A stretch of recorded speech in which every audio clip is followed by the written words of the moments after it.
자, 이제 그 다음에 아까 우리 좀 전에 주택법에서는 공동주택을 아파트 연립 다세대로 나눈다고 했고, 그 다음에 그 주택은 또 국민주택과 민영주택 이렇게 분류를 한다는 거예요. 그 자금 성격에 따라서. 근데 이제 문제는 도시형 생활주택 이런 거 우리 뉴스에서 많이 나오죠. 이게 도시형 생활주택을 내가 이제 구별을 할 건데, 일단 도시형 생활주택은 300세대 미만으로 짓습니까? 그리고 이게 세 종류가 있어요. 원룸형 주택, 단지형 연립, 단지형 다세대 이렇게.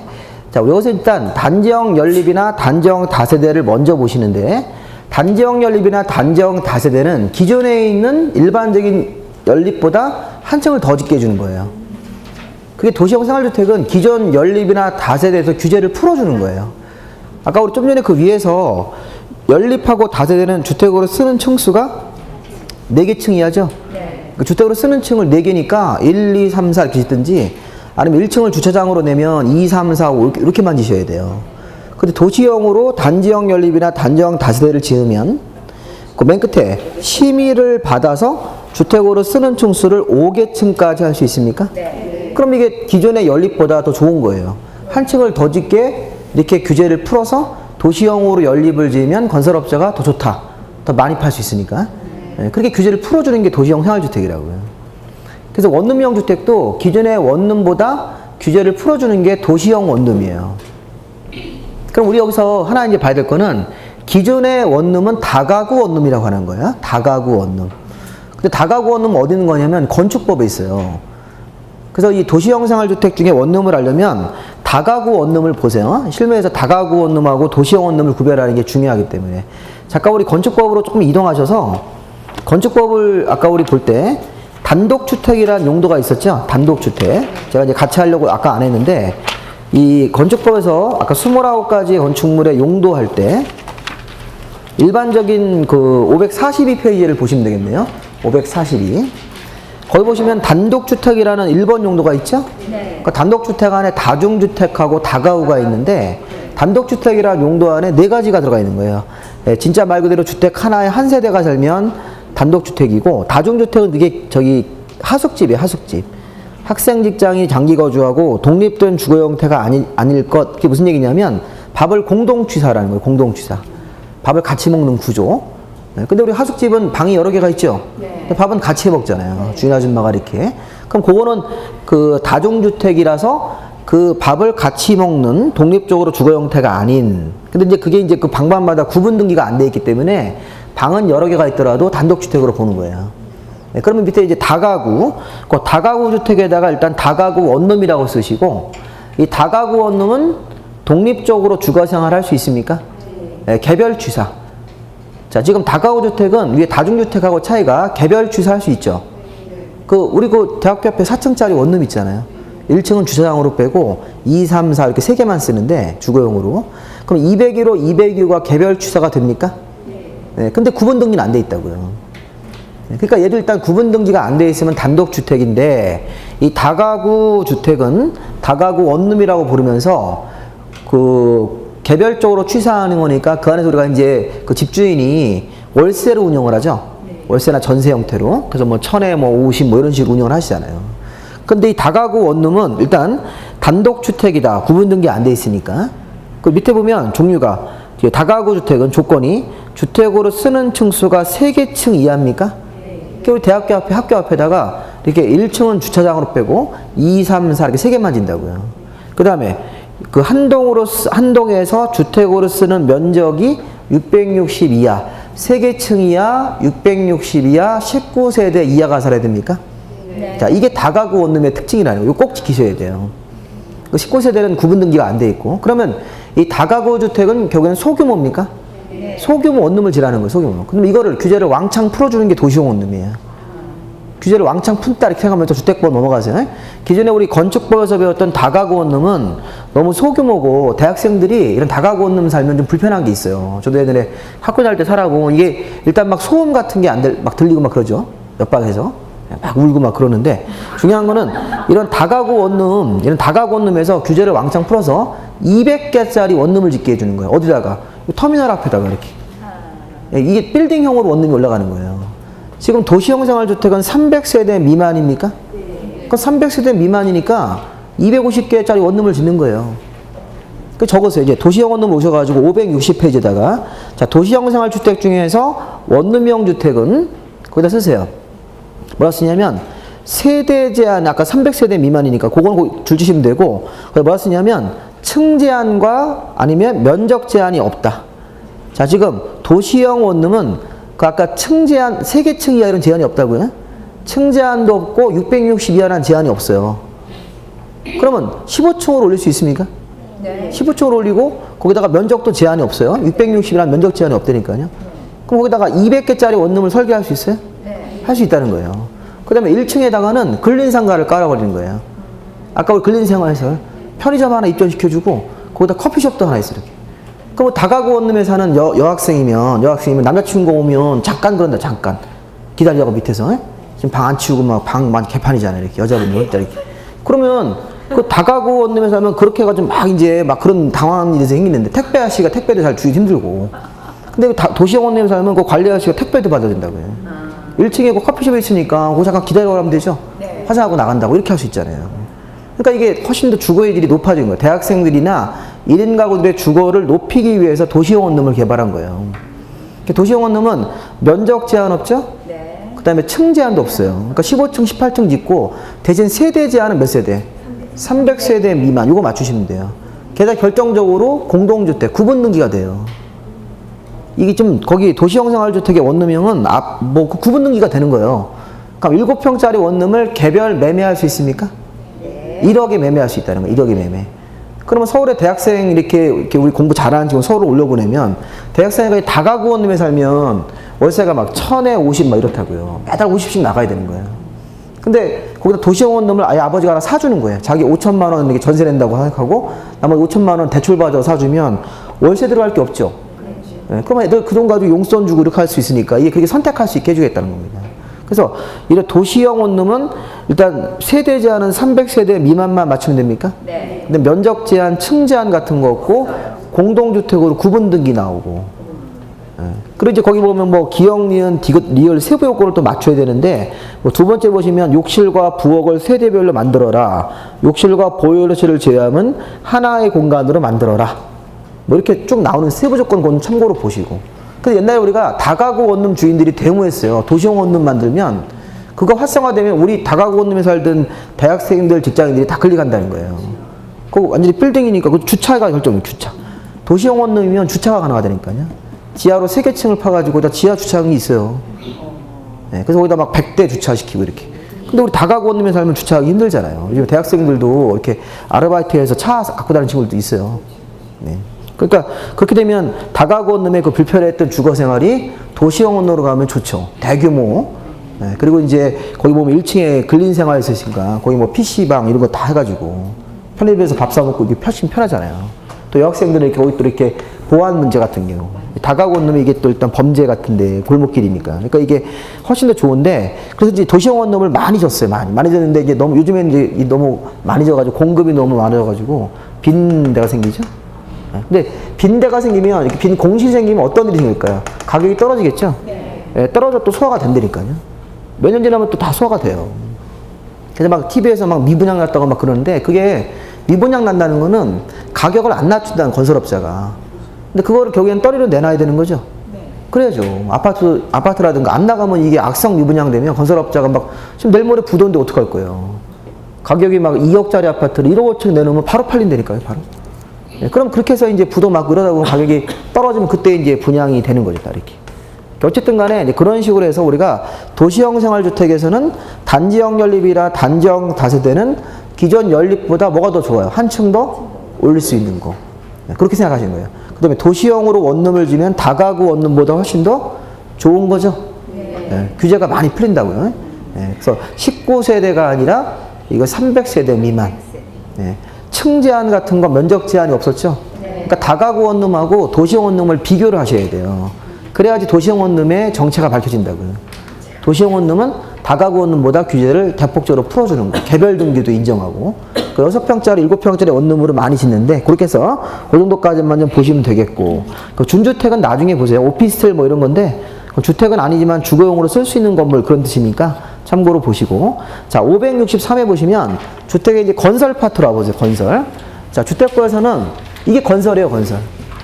자, 30개 이상 주택을 건설할 때는 사업계획 승인 받으러 가야 됩니까? 네, 관청한테 가서. 사업계획 승인 받을 때 사업계획 승인을 신청하는 사람들이 사업주체라고 부른다. 사업주체. 등록사업자하고 비등록사업자란 말이 있죠. 네, 요거 보고 이제 끝나시면 되는데, 사업주체가 등록사업자를 먼저 보세요. 등록사업자. 그 등록사업자 이상한 말이 하나 있어요. 이건 20개래요, 등록은. 30개가 아니라. 거기 지금 563에서 거기 중간에 빨간색 2번 등록사업자를 먼저 하고 그 밑에 비등록사업자가 나오는데, 연간 단독 20호, 공동주택 20세대 밑에 줄에 이상입니까? 자, 1년에 단독이나 공동을 20개 이상 주택사업을 하거나 1년에 땅을, 대지를 10,000제곱미터 이상, 대지를, 땅을 개발하는 사람들. 근데 대지는 보지 마시고, 자, 1년에 몇 개 이상? 네, 20개 이상의 주택사업을 하려면 일정한 서류를 준비해서 이 건설업자가 국토교통부 장관한테 등록하라고 되어 있습니까? 근데 사업계획 승인은 30개인데, 이건 30개죠? 이건 20개죠? 등록은. 그렇게 돼 있어요, 법이. 이게 통일되어 있지 않다고요. 그러니까 무슨 말이냐면, 이런 거예요. 제가 건설회사를 하나 만들었어요. 경기도에서 조그맣게 주택사업을 한번 해보려고. 무슨 건설 하나 만들었어요. 이렇게. 그러면 제가 2017년도에 제가 첫 사업을 할 거예요. 이제 2016년 제가 연말에 만들어가지고, 일단 제가 3월 달에 경기도 의정부라는 데 가가지고, 제가 연립주택을 제가 60개를 지어서 이걸 첫 사업으로 팔 거예요. 의정부에서. 그럼 제가 6월 달에는 경기도 고양시라는 데 가가지고, 고양시에서 단독주택을 제가 20개를 지어서 팔 거예요. 그 다음에 마지막으로 9월 달에 마지막으로 끝내기 전에 경기도 무슨 수원 같은 데 가가지고, 수원시에 가서 다세대 주택을 제가 40개를 지어서 이거를 팔고 끝. 이게 제가 내년에 할 사업 전체 다예요. 그럼 아까 등록해야 되나요? 등록은 1년에 몇 개 할 거야, 앞으로?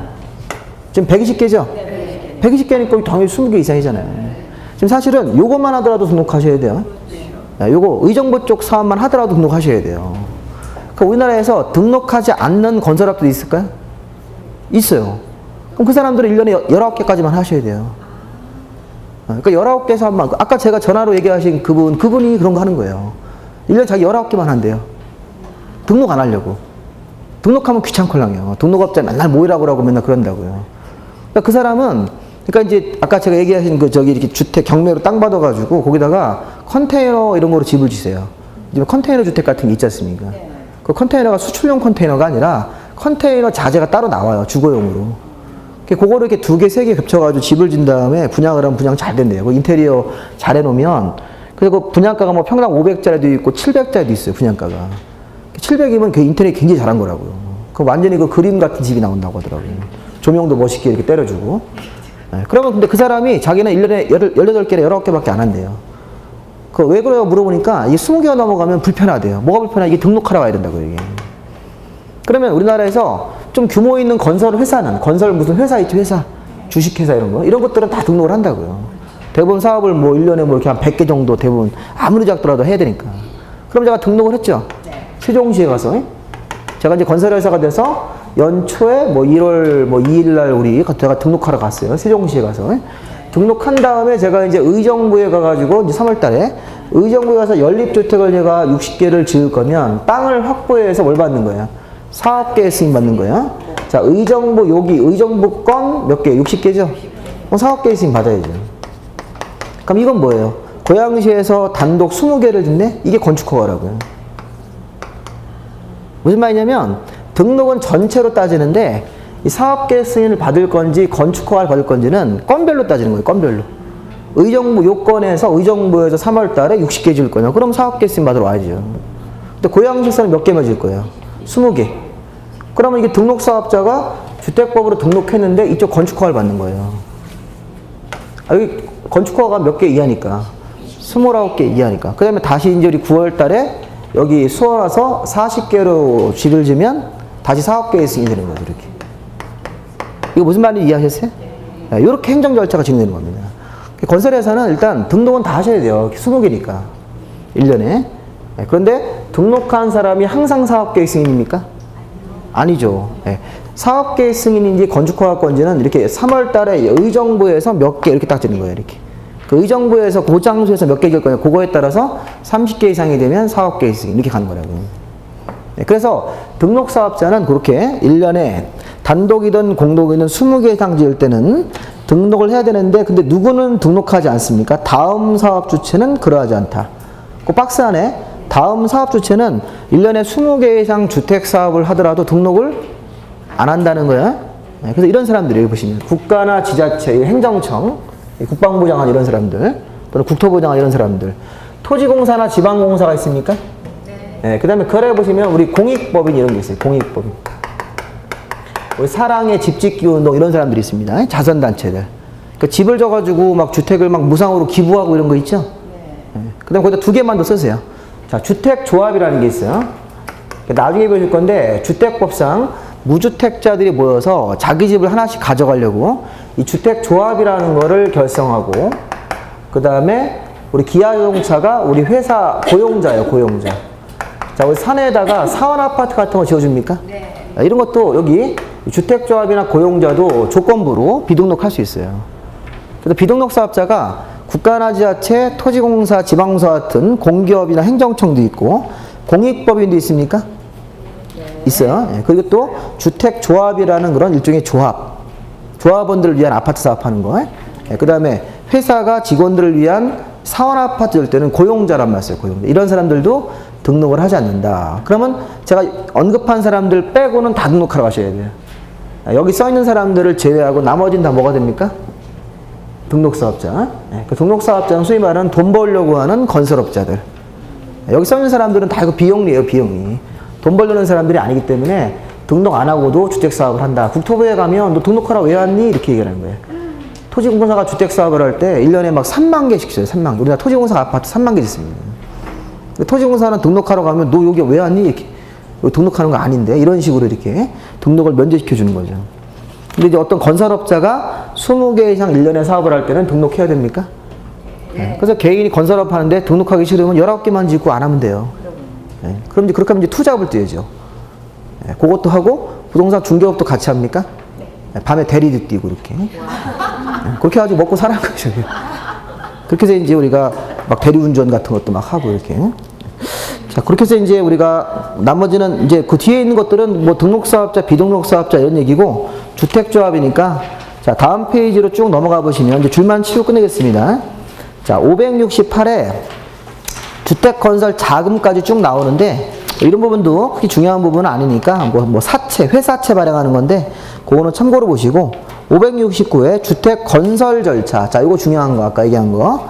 자, 일단 등록은 했어요, 이미. 네, 등록하고 와서 자, 우리가 의정부에 와가지고 60개 주택 사업을 할 거다. 그러면 땅을 확보해서 사업계획 승인을 받는 거죠. 네. 그래서 사업계획 승인 받을 때는 다음에 주택 건설 사업을 하는 사람들은 또는 다음에 면적 대지, 그 대지는 아까 등록이랑 똑같이 만이니까 자, 그죠? 사업계획 승인은 단독 공동주택 30세대 이상입니까? 네. 이렇게 30개 이상 지을 때는 사업계획 승인을 받아야 된다. 아까 등록은 1년에 20개인데 사업계획 승인이 아닐 때는 건축허가가 되는 거야. 사업계획 승인이 아닐 때는 건축허가. 그걸 아셔야 돼요. 건축허가 대상인지 사업계획 승인인지. 지금 30개 이상 주택사업을 한 장소에서 할 때는 사업계획 승인을 받는다. 밑에 승인권자가 있죠. 관청. 동그라미 이번에 보시면 승인권자는 그 박스 안에 주택이나 대지 사업을 하는데 대지 면적이 10만 제곱미터 이상입니까? 네. 자, 그거 체크하세요. 땅. 주택을 짓는 땅의 면적이 10만 이상이면 그 아래 특별시, 광역시, 자치시, 자치도지사, 도지사 이런 사람입니까? 네. 네, 그 정도까지만 보시면 돼요. 자, 이게 시군구가 아니에요. 건축허가는 시군구청장이죠. 네, 근데 사업계획 있으면 이렇게 특광 도지사한테 받는 겁니다. 그 10만 미만은 참고로 보시고, 자, 넘겨보시면, 거기 동그라미 3번에 보시면, 주택 건설 사업의 승인을 받으려면 해당 주택 건설 대지의 소유권을 확보해야 된다. 이렇게 돼 있잖아요. 네. 예, 이게 그러니까 건설회사가 지주들한테 가가지고 주택을 질 땅을 확보를 100% 하셔야 돼요. 그래야지만 사업계획 승인을 받을 수 있는 게 원칙입니다. 그래서 땅 주인들이 땅값을 막 높이는 거예요. 예, 근데 그거는 저라도 그렇게 할 거예요. 저한테 제가 땅이 좀 있는데 삼성이 와가지고 땅을 좀 팔래요. 그 얼마 줄게 이렇게 물어봤더니 평당 200 주겠대. 작년도 200에 여기서 누가 사신 분이 있어가지고. 근데 210만 원 주겠다는 거야, 이렇게. 10만 원 더. 그럼 뭐라고 그래요? 안 팔어. 그래서, 그러지 말고 파십시오. 했더니, 그럼 얼마 들으면 팔겠습니까? 저 뭐라고 그럴까요? 400만 원만 줘. 이렇게 해야지, 평당. 그럼 건설회사가 너무 비싸다. 이렇게 해가지고. 가요. 좀 기다리면 또 와요. 좀 깎아줄 수 없냐고. 이렇게 해가지고 막 가격을 막 높이는 거예요. 건설회사가 이래서 아파트 사업하기가 힘든 거라고요. 그럼 건설회사는 그게 싫으면 어떻게 하면 될까요? 토지공사가 분양하는 걸 사시면 돼요. 토지공사가 막 택지개발 사업하죠? 네, 그럼 그걸 사셔도 돼요. 근데 토지공사가 개발한 데가 위치가 안 좋다고요. 네, 그러면 그걸 사면 이게 아파트 미분양일 것 같으니까 건설회사가 위치 좋은 땅을 이제 자체적으로 조달할 수도 있고. 우리나라는 토지공사가 이렇게 개발한 땅을 사는 것도 있는데 그게 미분양 나요. 지방에 잘못 분양하면 그 땅 자체 위치가 너무 안 좋아가지고 토지공사도 힘든 거예요. 토지공사도 건설회사가 땅을 안 사가 버리니까. 우리나라 아파트는 그렇게 두 가지로 짓는 거예요. 그게 아니면 재개발 사업이고. 우리 주변의 아파트 사업은 그런 식으로 땅을 해서 아파트가 올라가는 겁니다. 자, 그리고 공사 착공은 거기 보면 5년이죠? 네, 그 양가로 2번 가셔가지고 자, 570페이지 양가로 보시면 착공 의무. 사업계획 승인을 받은 사업 주체는 다음 구문에 따라 공사를 시작해라. 자, 박스 안에 1번.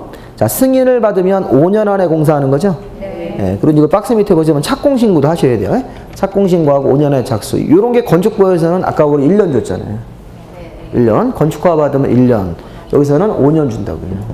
근데 이제 마지막 절차가 사용검사. 자, 사용검사는 뒤쪽에 572에 그 사용검사라는 제도가 있습니까? 네, 사업 주체는 사업계획 승인을 받아 주택사업이 완료가 되면 시군구청장에게 검사. 또 이 사용검사권자는 또 바뀌게 됐어요. 또.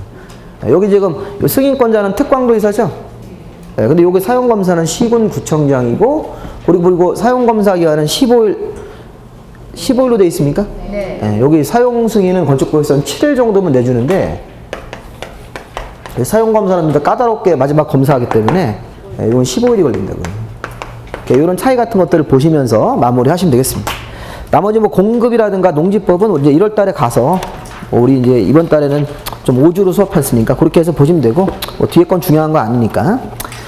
아까 우리 뭐 원장님이 좋은 얘기 하셨으니까 내년에 봬요. 내년에 뵈시면 돼요. 내년에 그냥 뭐 특별히 결심하고 오지 마세요.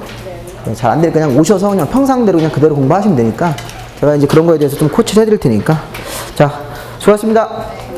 네.